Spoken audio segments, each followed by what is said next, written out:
hermanos, el centro de nuestra teología, de nuestra fe, radica en este momento, en el momento de la resurrección. Pablo le dice a los corintios, si no hubiera resurrección, la verdad es que seríamos los más dignos de lástima, seríamos dignos de burla, porque tendríamos a un Dios, a un Cristo que murió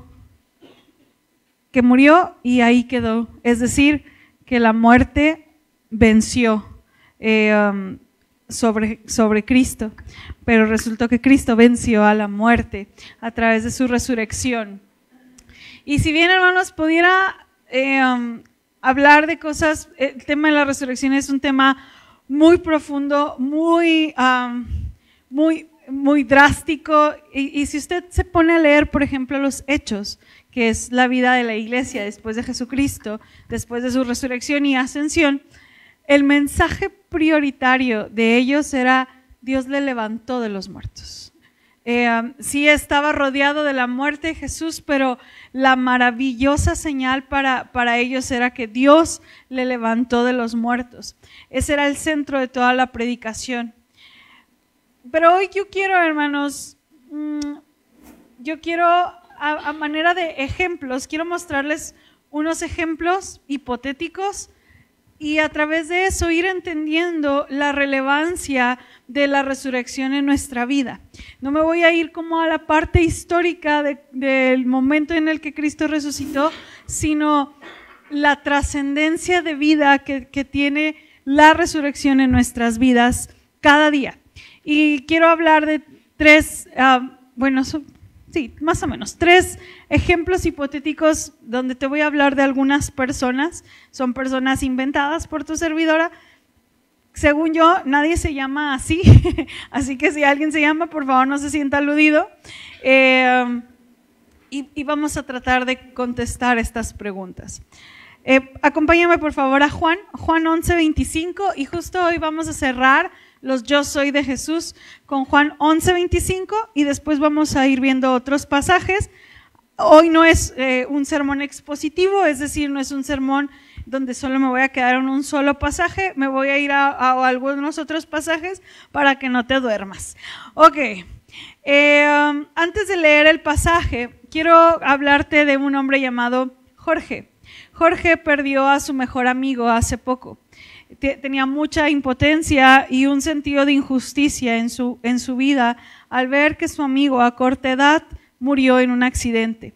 Su amigo era un hombre de bien, no debió estar en ese lugar y en esa hora para vivir dicho accidente. Jorge tiene una tristeza profunda porque la muerte ha tocado su hogar, y para él la muerte es el punto final. No hay nada más que hacer, no hay nada más que decir. La muerte se llevó a una persona amada de un día para otro. No hay consuelo, no hay esperanza, y solo queda que el tiempo repare un poco el dolor de haber perdido a un ser querido. Por otro lado está Laura. Laura acaba de llegar del doctor con la noticia más difícil que alguien puede escuchar: cáncer terminal. Laura sabe que queda poco tiempo de vida. A partir de hoy la vida de Laura cambia. Sus diálogos con la muerte empiezan a existir. La conciencia que su vida llega a su fin es real. Y ante esto, ¿qué podemos hacer? ¿Qué podemos responder a un hombre, hermanos, como Jorge? ¿Cuál es el evangelio que vamos a presentar a un hombre como Jorge o a una mujer como Laura, que están delante de una situación de separación física?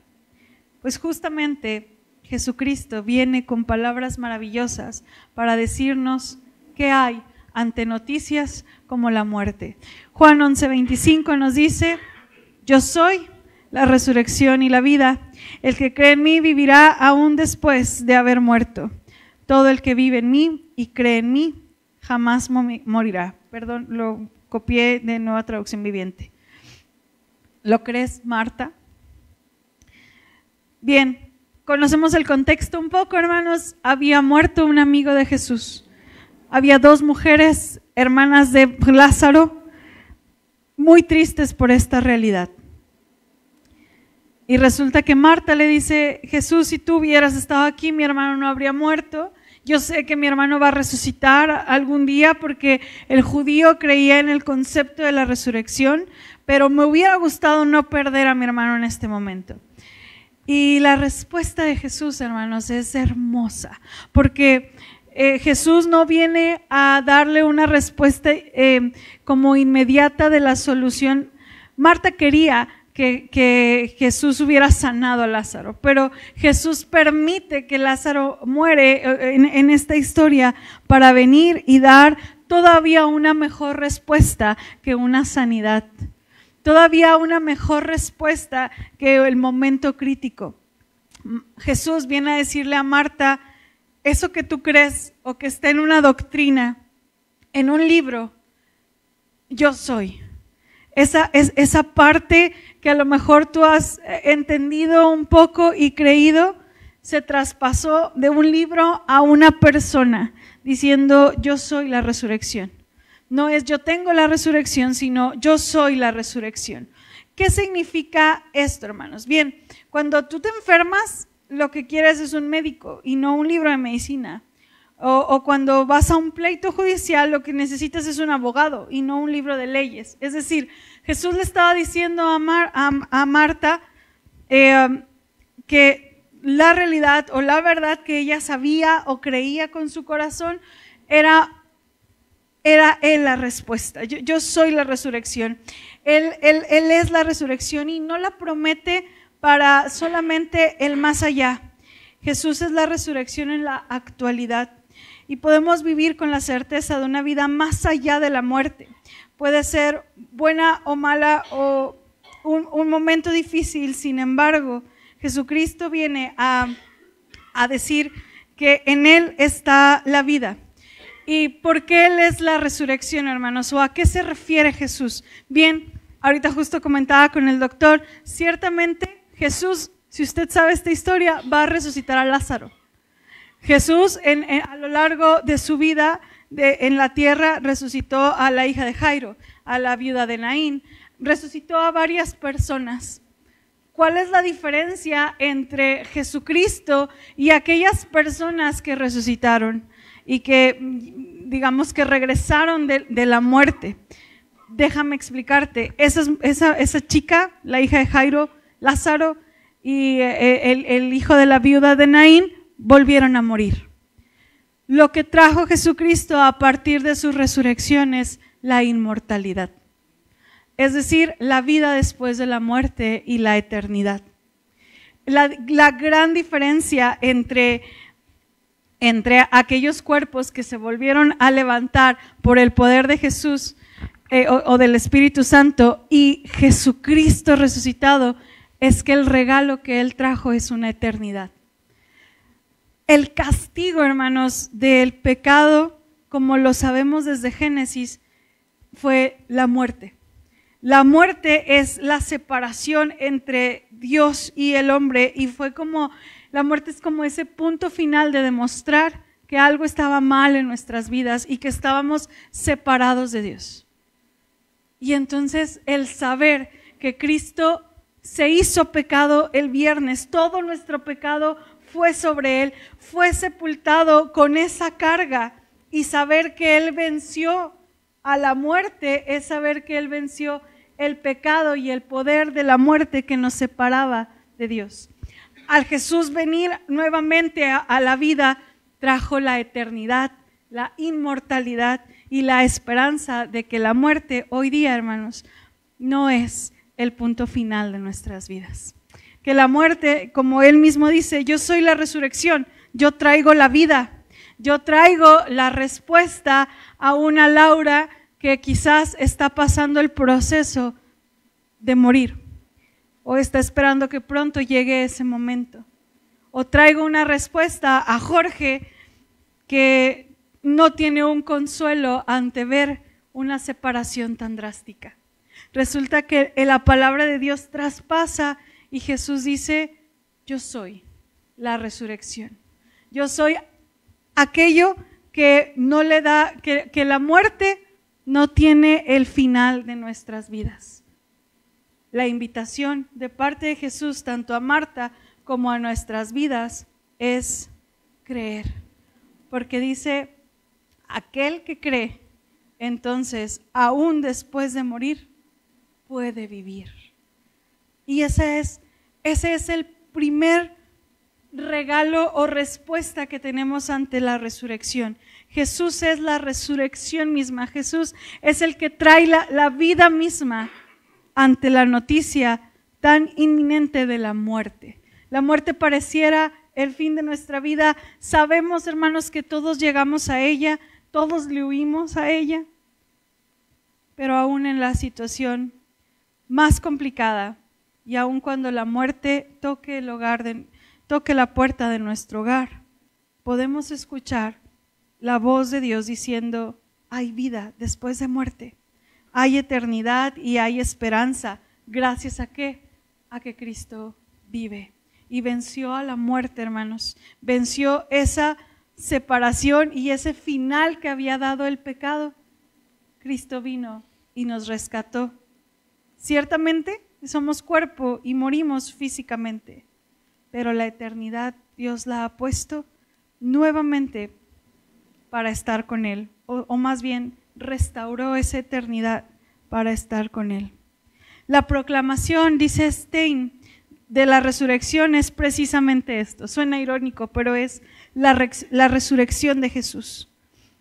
Esta resurrección no se trata de la resucitación del cuerpo de Jesús a la vida física. Como mencionábamos, las resurrecciones de la hija de Jairo, de Lázaro, de la hija de la viuda de Naín, fueron fenómenos de esta naturaleza. Todas estas personas recuperaron temporalmente la vida física, pero posteriormente murieron. En el caso de Jesús, su resurrección significó la entrada a la inmortalidad. Fue un acontecimiento escatológico y todo aquello que era susceptible de mortalidad y de maldad fue transformado en una vida inmortal. Y en el caso de Jesús significó la vuelta a la gloria que poseía antes de su encarnación y de su exaltación a la diestra de Dios. Ahora pensemos en alguien como Jaime. Jaime es un hombre que ha tomado malas decisiones durante su vida. Hoy tiene una familia dividida, no conoce al Señor, no asiste a una iglesia, experimenta constantemente soledad y depresión, guarda resentimiento a experiencias del pasado y aunque ha intentado mejorar porque realmente nadie quiere la vida que tiene, Jaime se siente hundirse cada vez más. Su experiencia y su voz interior constantemente le dicen, nunca vas a cambiar, tú no puedes. ¿Qué respuesta, hermanos, a la luz de la resurrección podemos darle a un hombre como Jaime, que ya tiene tantos años tomando malas decisiones, teniendo errores, cargando con las consecuencias de su pecado y de sus malas decisiones, dándole la espalda a las cosas espirituales o ni siquiera percibiendo las cosas espirituales? A la luz de la resurrección, ¿qué podemos decir a alguien que está alejado de Dios y que siente que su vida es un desastre? Acompáñame a Efesios 2. Efesios 2, del 1 al 10, dice así.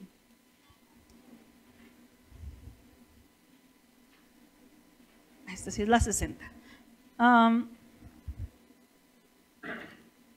Dice la palabra de Dios, y Él os dio vida a vosotros cuando estabais muertos en vuestros delitos y pecados, en los cuales anduvisteis en otro tiempo siguiendo la corriente de este mundo, conforme al príncipe de la potestad del aire, el espíritu que ahora opera en los hijos de desobediencia, entre los cuales también todos nosotros vivimos en otro tiempo, en los deseos de nuestra carne, haciendo la voluntad de la carne y de los pensamientos. Y éramos por naturaleza hijos de ira, lo mismo que los demás. No te vayas de ahí, hasta ahí vamos a seguir, vamos a leer tantito y ahorita seguimos. Hermanos, aquí está el diagnóstico bíblico del ser humano. Y este diagnóstico es para toda la humanidad, no es para un grupo de personas, no era para los judíos, no era para únicamente los gentiles o en aquel tiempo. todo el mundo, en todas partes, tiene este diagnóstico. Es una afirmación de la condición espiritual de todo aquello que está fuera de Cristo. Y es consecuencia de ahí menciona sus transgresiones y pecados. Las personas que no están cerca de Dios o están alejados de la vida de Dios o de la vida eterna que Dios provee, bíblicamente, hermanos, están muertos. Son personas muertas en vida.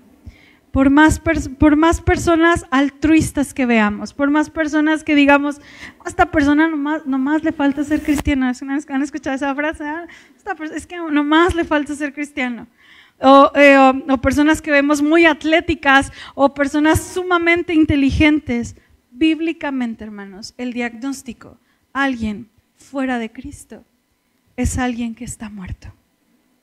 Es alguien que su vida, y déjenme explicarlo, la pregunta pasada hablábamos de una muerte física y de una muerte visible y una separación humana. Pero esta muerte, hermanos, es la muerte y la condición espiritual de vida. Y la Biblia nos señala que todo aquel que está lejos de Dios está muerto. Por más que haya logrado muchas cosas en su vida, por más cosas que haya hecho bien o por más cosas que haya hecho mal y esté pagando, está muerto. Y no debemos dudar en afirmar que una vida sin Dios, no importa cuán adecuada pareciera, es un muerto viviente. Y aquellos que la viven están muertos aunque estén vivos. Pablo describe que esta vida que todos en algún momento tuvimos o estamos teniendo, nos lleva a una esclavitud y a una condena de la cual no podemos salir.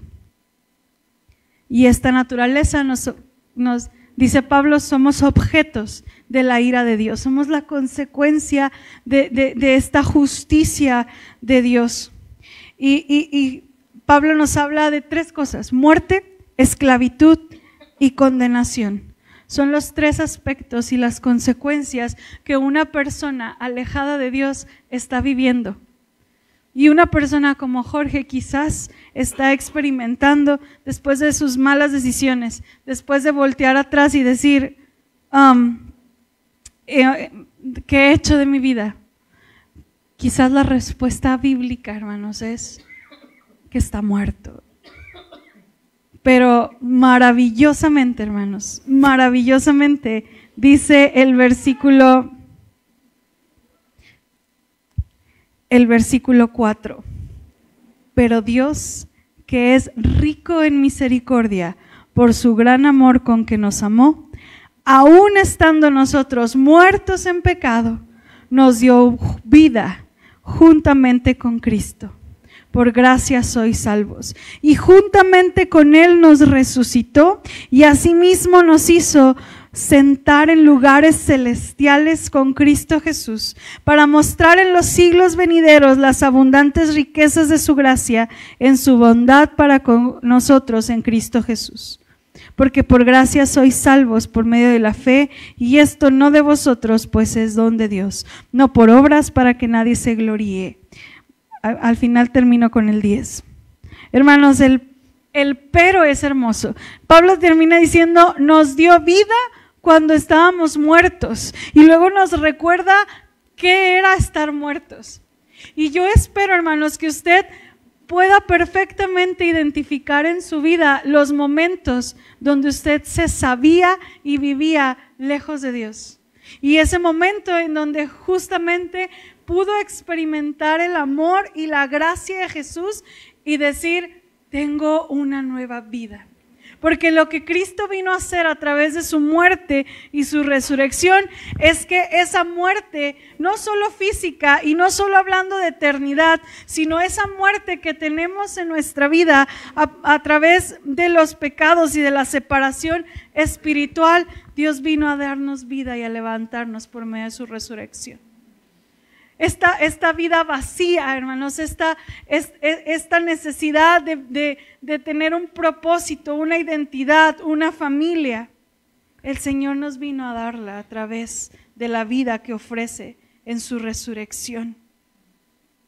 Y es bien bonito, Pablo es muy profundo porque Pablo compara 3 eventos hermosos de Jesús y luego los aplica con nosotros.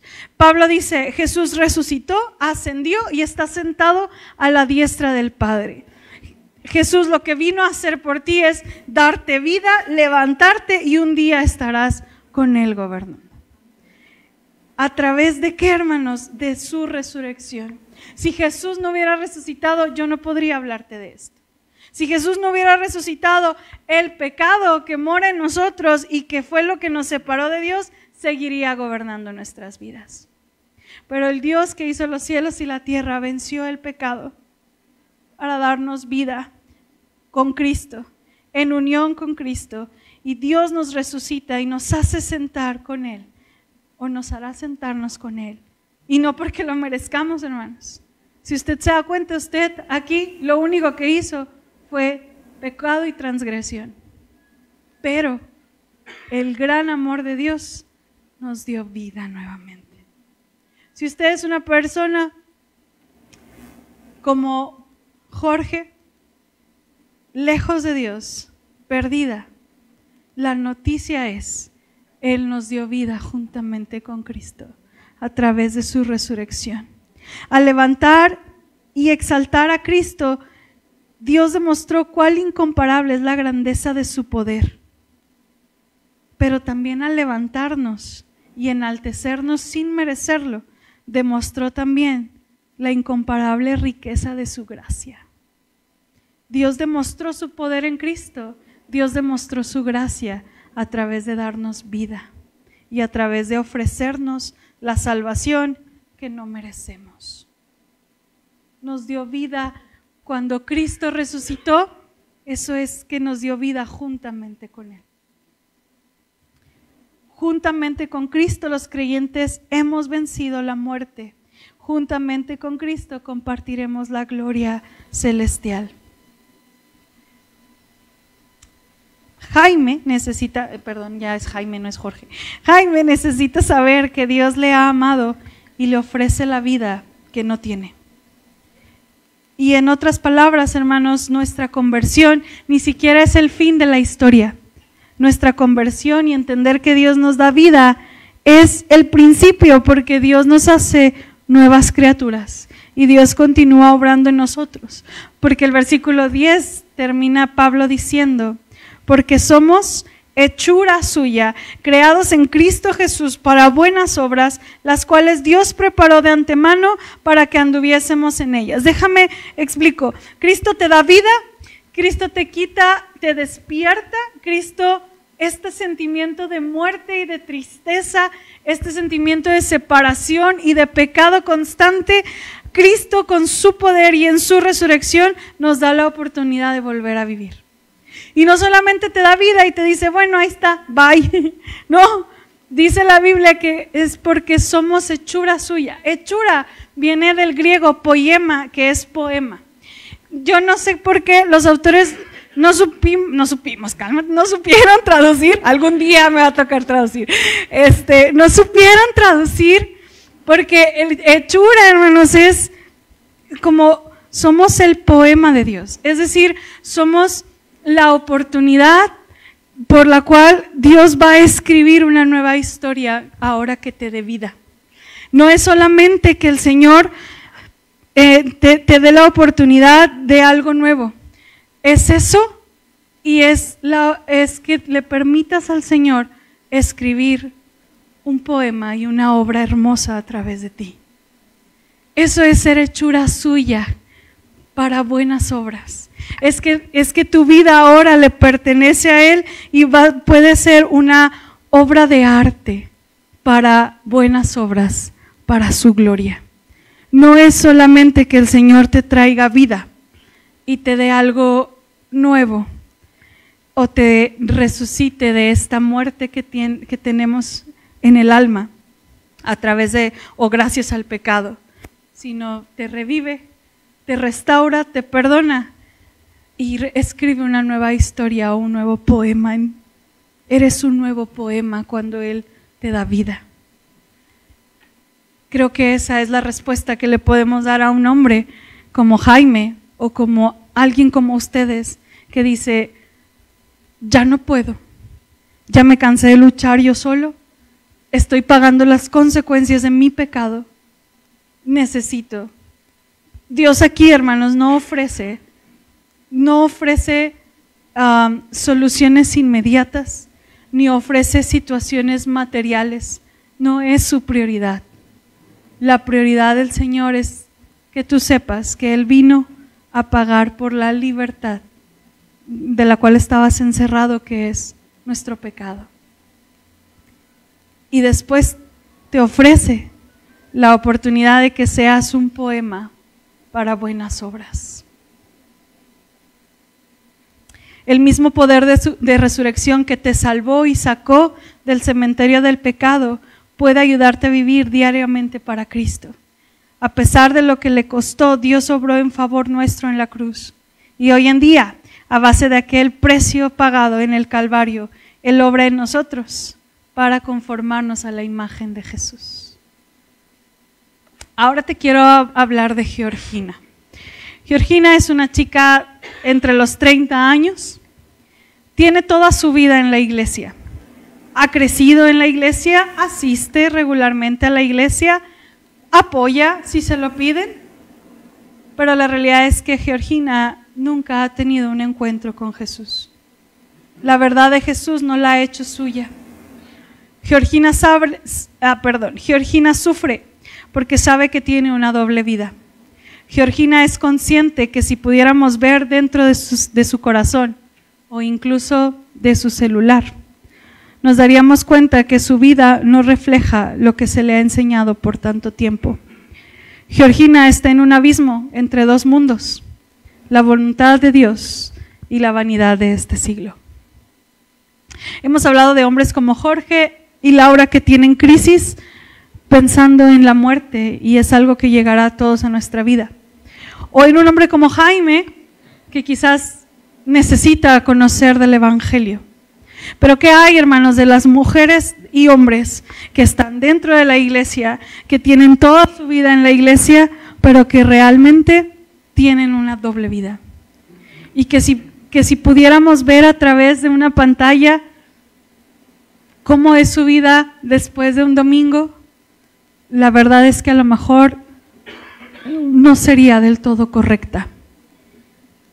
Georgina es una mujer que tiene todas las respuestas aquí en su cabeza, pero no han bajado al corazón. ¿Qué podemos decirle a una mujer como Georgina? Acompáñame a Romanos 6. Ya lo hemos leído ahorita en el culto, pero ayúdame a recordar lo que dice Romanos 6. Hermanos, es muy profundo. La verdad es que esto es un trabalenguas del apóstol Pablo, pero vamos a explicarlo solamente un poquito. Dice así: ¿qué pues diremos? ¿Perseveraremos en el pecado para que la gracia abunde? En ninguna manera, porque hemos muerto al pecado. ¿Cómo viviremos aún en él? ¿O no sabéis que todos los que hemos sido bautizados en Cristo Jesús hemos sido bautizados en su muerte? Porque somos sepultados juntamente con Él para muerte por el bautismo, a fin de que como Cristo resucitó de los muertos por la gloria del Padre, así también nosotros andemos en vida nueva. Porque si fuimos plantados juntamente con Él en la semejanza de su muerte, así también lo seremos en la de su resurrección. Sabiendo esto, que nuestro viejo hombre fue crucificado juntamente con Él, para que el cuerpo del pecado sea destruido, a fin de que no sirvamos más al pecado. Porque el que ha muerto ha sido justificado del pecado. Y si morimos con Cristo, creemos que también viviremos con Él, sabiendo que Cristo, habiendo resucitado de los muertos, ya no muere. La muerte no se enseñorea más de Él, porque en cuanto murió, al pecado murió una vez por todas, mas en cuanto vive, para Dios vive. así también nosotros, consideraos muertos al pecado, pero vivos para Dios en Cristo Jesús, Señor nuestro. Bueno, qué bueno que dijeron amén, es decir, que le entendimos. Eso es muy bueno, porque yo batallé mucho para entender lo que Pablo nos quería decir. Algunos romanos, algún público de Pablo estaba diciendo, ok, Pablo explica maravillosamente la gracia, entonces dice, qué padre, entonces para que se note más la gracia, pues pecamos más.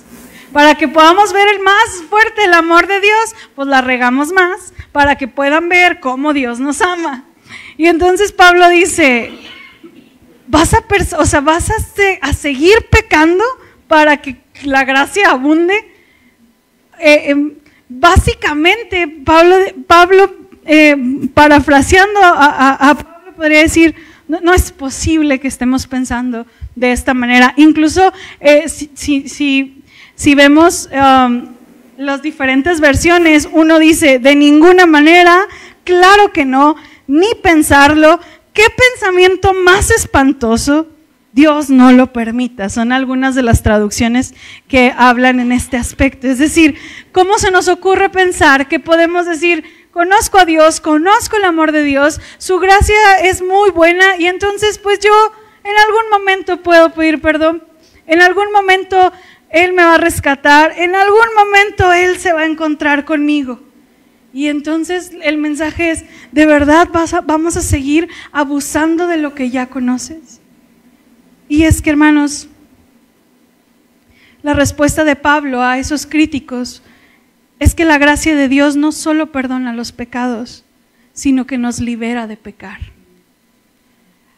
En la muerte de Jesús no solo nos perdona de nuestros pecados, sino nos da el poder para dejar de vivir en eso. Por eso Pablo dice, tú has muerto juntamente con Cristo. Es decir, esa Ana que era pecadora muere juntamente con Cristo y en el momento de su resurrección Dios hace vivir a una nueva criatura. Y si una persona, hermanos, que está entre estos dos lugares o entre vivir de una manera y vivir de otra manera mientras estamos o somos de la iglesia, hermanos, tenemos un problema y muy probablemente, sin ánimos de juzgar, muy probablemente no ha tenido un encuentro con Jesús. Porque la realidad, hermanos, de la salvación es que soy una nueva persona. Es que Dios me transforma y no porque yo sea bien maravillosa persona, es porque yo sé quién puedo llegar a ser sin Él. Y por eso la invitación de Pablo es, tienes que morir juntamente con Cristo para que Él te dé vida como Dios resucitó a los muertos. Y Pablo en este caso habla del bautismo porque el bautismo era la evidencia de la fe cristiana. Hoy en día también lo es, sin embargo no es diciendo, yo no estoy bautizado, no aplica para mí. Es un mensaje, y pudiéramos decir, todo aquel que ha hecho una confesión de fe o que ha dicho que reconoce a Cristo, entonces esa persona bíblicamente es que ha muerto junto con Cristo y ha resucitado en una nueva criatura. Y entonces, no solamente es una nueva criatura donde Dios ya me perdonó, sino me da la capacidad de no volverlo a hacer. Es un muerto, hermanos, entiendo que deja de ser sensible, deja de ver, deja de sentir, deja de percibir. Estar muertos al pecado, hermanos, es precisamente perder esa sensibilidad al pecado. Yo sé que tenemos una lucha, yo sé que todos los días luchamos, yo sé que a lo mejor ya fueron las 6 de la mañana y ya se enojó con la mamá, ya se enojó con el esposo porque iban tarde y ya pasó algo. Yo sé que luchamos constantemente, hermanos, pero hay una gran diferencia entre ser un cristiano que lucha con un pecado a ser una persona pecadora. Hay una gran diferencia entre ser un adicto al alcoholismo a ser un cristiano que lucha con el alcoholismo. Hay una gran diferencia entre ser una persona adicta a la pornografía a ser un cristiano que lucha con eso. La identidad del cristiano, hermanos, ya no es ser pecador. La identidad del cristiano ya no es que el pecado te gobierna, porque la esperanza y la fe consiste en que quien soy yo está crucificado juntamente con Cristo. Y dice Pablo en Gálatas, y ya no vivo yo, ahora Cristo vive en mí. Déjenme explicarlo cómo lo dice John Stott de una manera maravillosa. Dice, hemos muerto al pecado. Esto es el fundamento de la tesis de Pablo. ¿Cómo podemos vivir en aquello a lo cual hemos dicho que hemos muerto? El modo en el cual hemos muerto al pecado consiste en que nuestro bautismo o nuestra fe nos unió a Cristo en su muerte. Por medio de la confesión de nuestro pecado, por medio del reconocimiento o por medio del bautismo, incluso nos unió Cristo en su muerte. Espero no estar quitándole el valor al sacramento del bautismo. Lo que quiero que entendamos es que antes la gente era bautizada y ese era el símbolo de su fe pública. Y la nuestra también, pero a lo mejor algunos de nosotros no hemos sido bautizados y no es un tema como para salvación en ese aspecto. Habiendo compartido la muerte de Cristo, Dios quiere que también compartamos su vida de su resurrección. Repito, habiendo compartido la muerte de Cristo, es decir, habiendo dado mi vida al Señor, es decir, Señor, quiero morir al pecado. El anhelo de Dios es que tú disfrutes y compartas la vida de resurrección que Dios te da a través de Cristo. Nuestro ser anterior fue crucificado con Cristo con el fin que fuésemos liberados de la esclavitud del pecado. Tanto la muerte como la resurrección de Jesús fueron acontecimientos decisivos. Murió al pecado una vez y para siempre, pero vive en forma continua para Dios. Tenemos que comprender que ahora debemos considerarnos como Cristo, o sea, muertos al pecado, pero vivos para Dios. Y habiendo resucitado de la muerte, el llamado es a ofrecer nuestro cuerpo a Dios como un instrumento de justicia. Y por tanto, el pecado ya no es nuestro amo, porque nuestra posición ha cambiado radicalmente de estar bajo la ley a estar bajo la gracia. Así que, iglesia, yo sé que esto es muy profundo y quizás no soy la mejor persona para explicarlo, pero aquellos que han decidido a creer en Jesucristo, aquellos que dicen, Señor, esta es mi vida, necesitan la experiencia de morir con Cristo para resucitar en una nueva vida. Y si somos personas que estamos en una lucha de dos vidas, necesitas morir con Cristo. No puedo hacer un juicio ni decir que no eres salvo, pero sí puedo invitarte a que mueras juntamente con Cristo y experimentes realmente la resurrección de vida y te haga una persona íntegra y real en toda tu manera de vivir. Porque nuestra vieja naturaleza fue crucificada con Cristo y el pecado ha perdido poder en nosotros cuando hemos resucitado en Cristo. La vieja vida de pecado ha terminado porque hemos muerto a ella y ha comenzado una nueva vida como pecadores justificados. Nuestra muerte y resurrección con Cristo hacen inconcebible que retrocedamos. Es en este sentido que nuestra naturaleza pecaminosa ha sido privada de poder y Él nos ha hecho libres. La invitación para Georgina es hacer un repaso en su vida y buscar ese momento que divide su vida en dos, su vieja naturaleza y su nueva naturaleza. No son dos vidas, sino es algo consecutivo. Antes era y ahora no es. Por la fe y el bautismo, Georgina fue unida a Cristo. Su vieja naturaleza murió al pecado con Cristo. Su castigo fue cumplido y terminado. Y Georgina se levantó nuevamente con Cristo, hecha una nueva mujer, y a fin de vivir una nueva vida para Dios.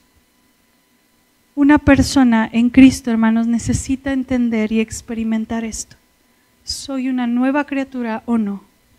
Hermanos, hijos, sobre todo, hijos de papás cristianos, que de pronto tenemos este camino ya recorrido, que de pronto pues no hicimos tantas cosas malas, ni nos sentimos tan mal, porque no salimos a conocer muchas cosas. Sí necesitamos identificar cuál es tu día cero, ese día cero donde empezaste a vivir, ese día cero donde tu vida dijiste, Señor, te entrego mi vida, o es sinónimo de muero contigo para que a través de tu resurrección me des vida. Familia, amigos, hijos de papás cristianos, ¿cuándo es? ¿Cómo fue tu día cero? ¿Puede una mujer casada vivir como si todavía fuera soltera? Pues podría, es decir, no es imposible, pero basta que recuerde quién es, basta que palpe su anillo de casamiento, el símbolo de su nueva vida en unión con su esposo, y con seguridad querrá vivir como corresponde a una mujer en su estado. ¿Pueden los creyentes nacidos de nuevo vivir como si todavía siguieran en sus pecados? Pues sí, supongo que podrían. No es imposible, pero basta que recuerden quiénes son. Basta que recuerden su día cero, su bautismo, el sacrificio de Cristo, el símbolo de su nueva vida en unión con Cristo, y con seguridad querrán vivir en conformidad a ella. Si amas al Señor, realmente esto no es difícil.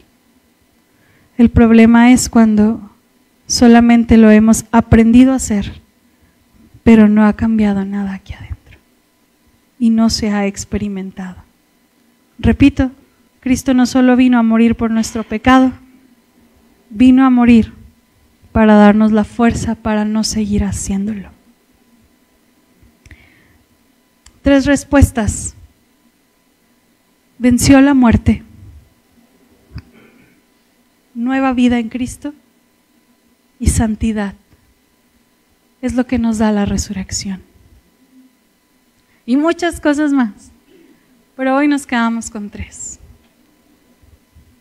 Vida eterna, nueva vida en Cristo y santidad. Es el regalo que Dios nos da a través de su resurrección. Si usted ha tenido estas preguntas o ha pasado por esto, hermanos, pidámosle al Señor que venga a darnos vida. En Él está la vida, en Él está el poder de pasar de muerte a vida. Permítanme orar por este momento y ahí en su lugar, hermanos, si no se ha dormido, pídale al Señor, Señor, siento que mi vida espiritual está muriendo, siento que no soy transparente en la forma en que vivo, Señor, tengo miedo de morir, oh Señor, conozco mucha gente que está muerta espiritualmente y no le he llevado las palabras de vida que tú das. Oremos. Señor, tu palabra es clara, Dios, y es grandiosa, y es fascinante ver lo que tu resurrección trajo a nuestras vidas. Trajo eternidad, trajo salvación y trajo santidad a nuestra vida. Si alguno de los presentes, Señor, no está disfrutando a plenitud alguna de ellas, ven a dar vida, Señor. Ven a dar vida a aquellos que tienen miedo de morir o están experimentando duelo o su relación, Señor, con la cercanía de la muerte es crítica, Señor. Ven a decirles: yo soy la resurrección y la vida. También aquellos hombres y mujeres que hoy están lejos de ti, que cada vez más caen en un hoyo, Señor, y sufren las consecuencias de sus malas decisiones. Padre, dales vida juntamente con Cristo y ayúdanos a llevar la vida que tú nos has dado. Y aquellos, Padre, que te conocemos, que no sabemos de memoria versículos, aquellos que hemos crecido en la iglesia, pero no hemos experimentado el glorioso poder de tu transformación y la vida en Cristo. Trae vida, Señor. Trae vida ahí donde, Señor, el pecado está gobernando. Trae vida a la debilidad y flaqueza, Señor. Trae vida ahí, Señor, donde nos ocultamos, Señor. Donde somos conscientes que si alguien nos viera, nos avergonzaríamos, Señor. Trae vida, Señor. Y no solo, Padre, en la parte externa. Trae vida, Señor, a aquellos que nos place hablar de otros. Trae vida a aquellos que nos place, Señor, enorgullecernos y sentirnos superiores, Señor. Trae vida, Señor, y sepulta los sentimientos de rencor y dolor, Señor. Trae vida, Señor, y ahí, Dios, en los lugares, Señor, donde no te hemos permitido entrar y dar vida. Aquellos lugares en el corazón que huelen mal, como si estuvieran muertos, Señor. Trae vida, Jesús. Te lo ruego así. Y te pido que la noticia de que Cristo vive sea la mejor noticia en nuestras vidas, porque has traído vida eterna desde hoy y para siempre. Porque has traído vida cuando estábamos muertos y porque nos das la capacidad de permanecer en la vida a través del poder de tu resurrección. Gracias por tan buena noticia que es que Cristo vive. A ti damos honra y gloria en Cristo por siempre. Amén.